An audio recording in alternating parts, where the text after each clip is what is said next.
பைரவி ஷோரூம்ல இருக்க பொம்மைய அவங்க பெட்ரூம்ல பாக்குறாங்க.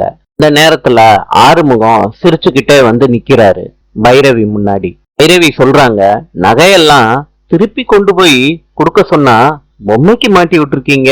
ஆறுமுகம் சொல்றாரு, என்ன பைரவி சொல்ற, இது பொம்மையா, இது ஏன் பொண்டாட்டி. ஆறுமுகம் சொல்றாரு அந்த பொம்மைய பார்த்து, இந்த நகையில நீ எவ்வளவு அழகா இருக்க தெரியுமா. இத பார்த்துட்டு பைரவி திரும்பி போறாங்க.